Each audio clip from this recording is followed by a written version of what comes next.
Ada 3 striker top yang berpotensi dicoret Patrick Kluivert jelang lawan Cina di kualifikasi Piala Dunia 2026 zona Asia yang menarik untuk dibahas.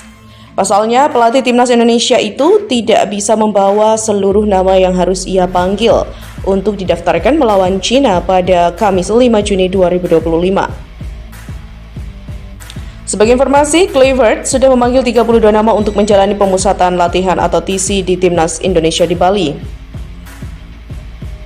Hanya saja, sesuai regulasi AFC, hanya 23 pemain saja yang berhak didaftarkan dalam laga timnas Indonesia versus Cina yang berlangsung di SUGBK nanti. Untuk itu, Kluivert akan mencoret 9 nama dan kemungkinan jatah striker yang dicoret ada 3. Sebab melihat daftar pemain yang sudah diumumkan PSSI, Kluivert total memanggil 6 pemain depan. Berikut 3 striker top yang berpotensi dicoret Patrick Kluivert jelang lawan Cina di kualifikasi Piala Dunia 2026 zona Asia. Yang pertama, Beckham Putra. Beckham Putra sejatinya bermain sebagai posisi gelandang sayap kanan selama di Persib Bandung. Menariknya, ia dipanggil timnas Indonesia untuk menggantikan posisi Septian Bagaskara yang merupakan striker Garuda. Banyak berasumsi jika Beckham mungkin akan dimainkan sebagai pemain depan. Jika benar, maka Beckham jelas akan kesulitan melawan Ole Romeni, Rafael Struijk hingga Egy Maulana Fikri. Kemungkinan Beckham akan dicoret jelas besar jika dianggap sebagai striker timnas Indonesia. Namun andai ia ditempatkan sebagai winger kanan, maka ada potensi ia tetap didaftarkan. Apalagi di sayap kanan sudah pasti tak diperkuat Eliano Reinders dan Sandy Walsh yang cedera. Praktis di sayap kanan hanya ada Kevin Dix, Asnawi Mangku Alam dan juga Yaakob Sayuri. Yang kedua, Ramadan Sananta. Ya, Ramadan Sananta tak dapat dipungkiri merupakan salah satu talenta terbaik timnas Indonesia saat ini. Namun, peluang striker berpeluang berusia 22 tahun itu untuk menembus skuad utama cukup sulit.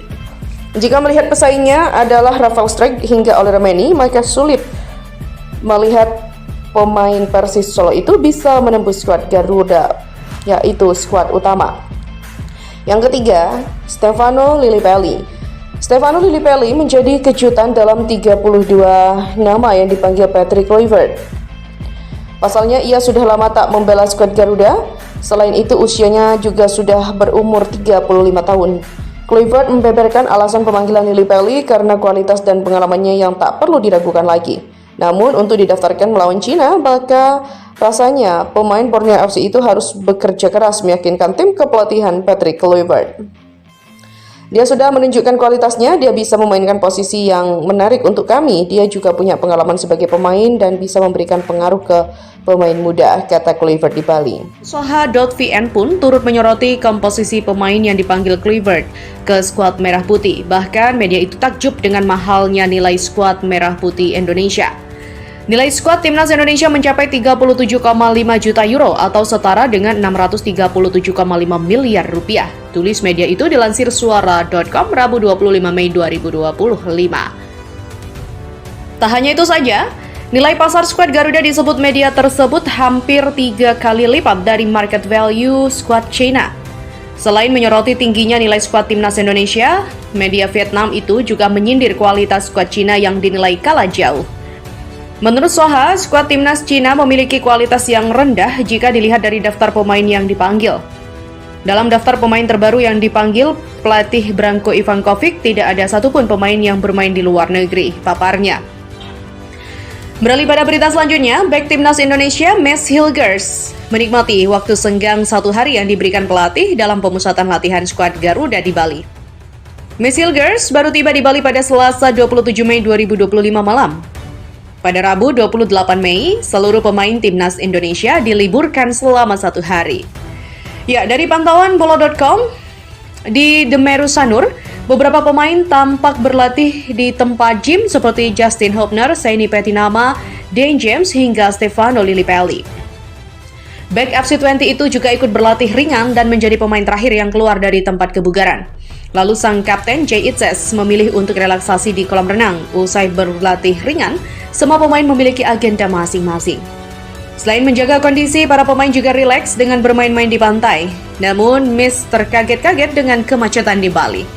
Bali, khususnya di wilayah selatan, memang sangat macet kalau menggunakan kendaraan roda 4. Macetnya di sini gila, tulisnya di Instastory.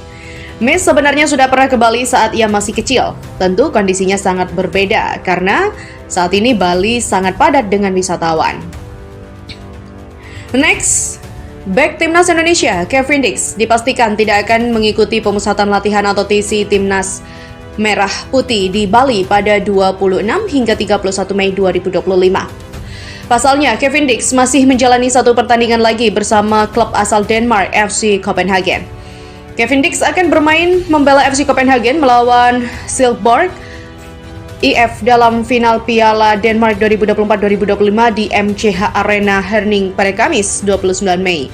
Pertandingan tersebut akan digelar pada pukul 22 waktu Indonesia Barat. Bek berusia 28 tahun itu menyampaikan kepastian tidak akan bergabung bersama Timnas Indonesia di Bali melalui akun Instagram pribadinya. Kemungkinan besar Kevin Dix akan gabung bersama Timnas Indonesia di Jakarta. Hai semuanya, saya banyak menerima pertanyaan mengenai Bali. Saya tidak akan bergabung dengan TC Timnas Indonesia di Bali karena saya masih punya satu laga sisa pada 29 Mei 2025, ucap Kevin Dix.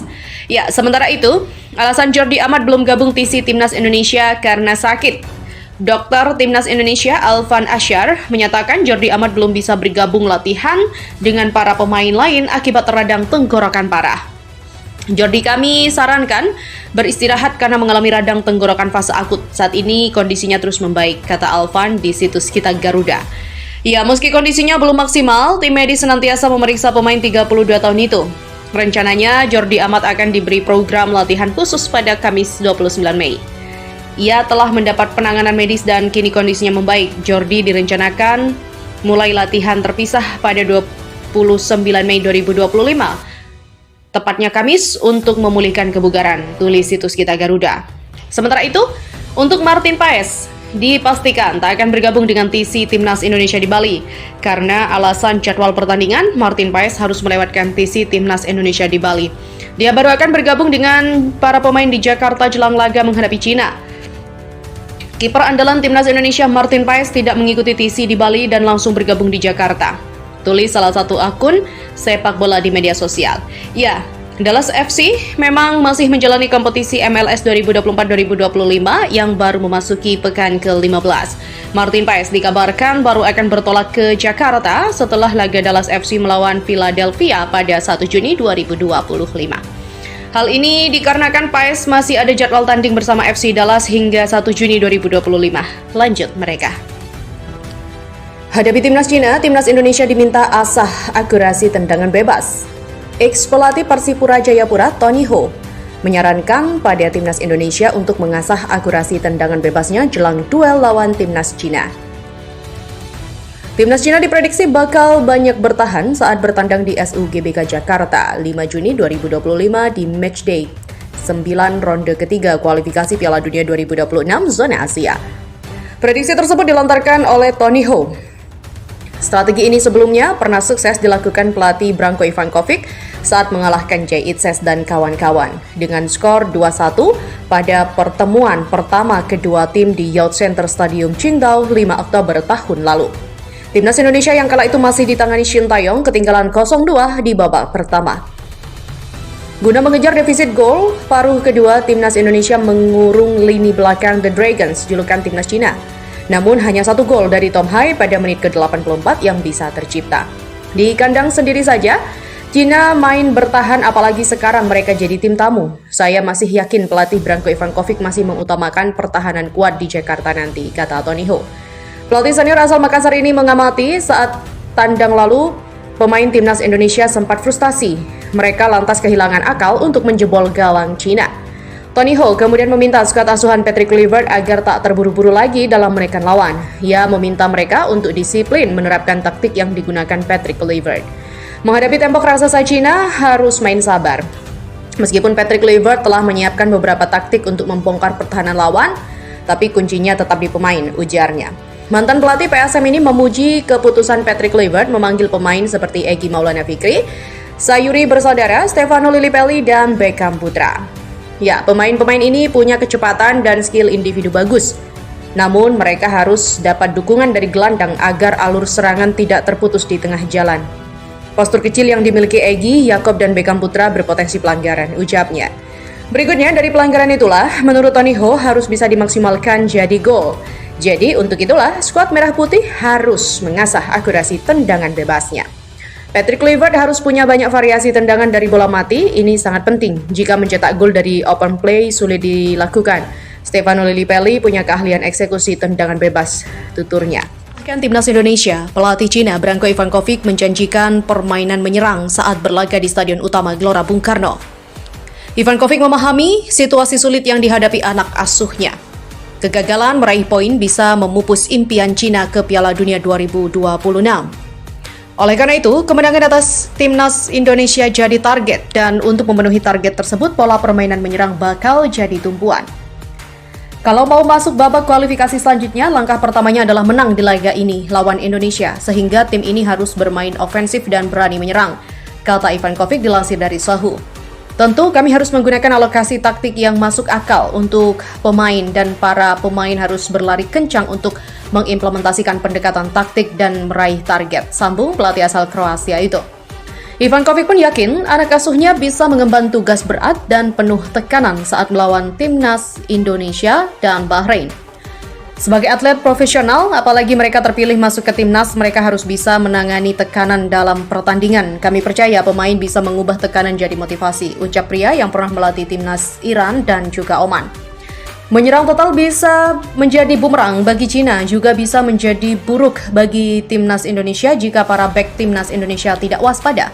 Cina yang baru mengemas 6 poin dari 8 laga menempati peringkat buncit di grup C yang berisi 6 kontestan. Dengan sisa 2 laga, Cina dipastikan tidak bisa masuk ke posisi 2 besar. Satu-satunya cara menjaga kesempatan ke Piala Dunia tetap terbuka adalah menempati posisi 4 besar dan kemudian berlaga pada babak keempat kualifikasi Piala Dunia 2026. Sementara Indonesia setidaknya butuh 4 poin dari 2 laga sisa untuk mengamankan asa menuju Piala Dunia tahun depan. Berita selanjutnya, bek kawakan Jordi Amat seakan menghilang dari pemusatan latihan atau TC Timnas Indonesia, padahal ia sudah tiba di Bali. Timnas Indonesia sudah memulai rangkaian TC untuk persiapan melawan Cina di kualifikasi Piala Dunia 2026 sejak Senin 26 Mei 2025.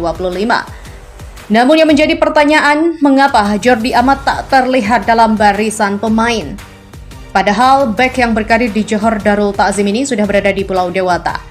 Ia bahkan mengungkapkan fasilitas tempat latihan di Bali sangat bagus. Nah, di hari kedua TC pada Selasa 27 Mei 2025, Jordi Amat juga tak menampakkan batang hidungnya lagi. Dalam latihan hari kedua, ada 3 tambahan pemain yang ikut bergabung, yaitu Beckham Putra, Calvin Verdong, dan juga Justin Hubner. Menghilangnya Jordi Amat lantas membuat banyak netizen penasaran kemana bek 33 tahun itu pergi. Kenapa Jordi Amat tidak ada? Padahal dia sudah datang, komentar Aldi. Pangeran Jordi tidak kelihatan latihan, seru Blue. Ada yang tahu kenapa Jordi Amat 2 hari tidak ikut latihan? Tulis dia. Menariknya, ketika Jordi Amat absen 2 hari latihan, akun media sosial Timnas Indonesia mengunggah kode emoji Garuda dengan telepon. Hal ini menandakan bakal ada nama lain yang kemungkinan dipanggil oleh Patrick Kluivert ke tim Merah Putih. Apalagi Patrick Kluivert tidak menutup pintu untuk memanggil pemain baru lagi ke skuad Garuda. Sebelumnya, pelatih asal Belanda tersebut mencoret Septian Bagaskara yang mengalami cedera. Sebagai gantinya, pelatih 48 tahun itu memanggil Beckham Putra ke Timnas Indonesia. Nah, situasi tersebut bisa saja membuat Patrick Kluivert akan mencoret Jordi Amat diganti pemain lain. Salah satu nama yang diinginkan banyak supporter adalah bek jangkung Elkan Bagot untuk dipanggil lagi. Namun, Patrick Kluivert juga menjelaskan bagaimana situasi Elkan Bagot untuk dipanggil ke Timnas Indonesia. Dia bilang bahwa dia takut kehilangan posisinya di klub tempat dia bermain. Jadi dia memilih untuk tidak dipanggil, jelasnya.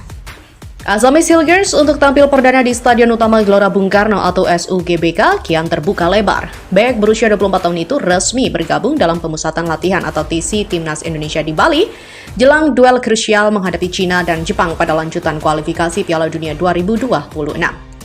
Kehadiran Hilgers diumumkan lewat unggahan Instastory resmi Timnas Indonesia pada Rabu 28 Mei 2025. Dalam video singkat tersebut, Hilgers terlihat menyapa beberapa rekan setimnya seperti Stefano Lillipelli, Joy Pelupelsi, dan juga Dan James. Tanda awal kebersamaan di skuad Garuda. Masuknya pemain FC20 ini tentu menjadi tambahan amunisi penting bagi pelatih Patrick Kluivert. Timnas Indonesia akan meladeni Cina di SUGBK pada 5 Juni mendatang, laga yang bisa menentukan langkah Merah Putih menuju Piala Dunia 2026. Hilgers sebelumnya sempat diragukan tampil karena mengalami cedera saat FC20 menghadapi NEC Nijmegen di babak playoff Eredivisie. Namun ia telah pulih dan kembali merumput dalam laga final playoff kontra AZ Alkmaar Minggu 25 Mei dengan catatan bermain selama 76 menit. Menariknya, 3 caps internasional yang telah dikoleksi Hilgers sejauh ini seluruhnya terjadi di laga tandang.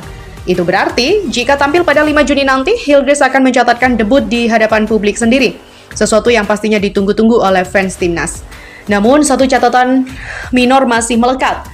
Dari 3 penampilannya bersama timnas Indonesia, Hilgers belum merasakan manisnya kemenangan. Rekornya adalah 1 hasil imbang dan 2 kekalahan. Akankah debut di SUGBK menjadi panggung pertama Hilgers merayakan kemenangan bersama Garuda? Ya, kita tunggu aksinya di Jakarta nanti. Timnas Indonesia sudah memanggil 32 pemain untuk persiapan melawan Cina dan Jepang di kualifikasi Piala Dunia 2026 zona Asia. Namun nantinya, pelatih Timnas Indonesia Patrick Kluivert akan mencoret 9 pemain karena hanya 23 nama saja yang bisa didaftarkan. Dan sesuai regulasi AFC, hanya ada 23 pemain saja yang bisa didaftarkan di laga lanjutan grup C babak ketiga kualifikasi Piala Dunia 2026 zona Asia. Jadi, mau tak mau, Kluivert harus mencoret 9 nama dari skuad yang didaftarkan saat melawan Cina 5 Juni 2025 dan Jepang 10 Juni 2025.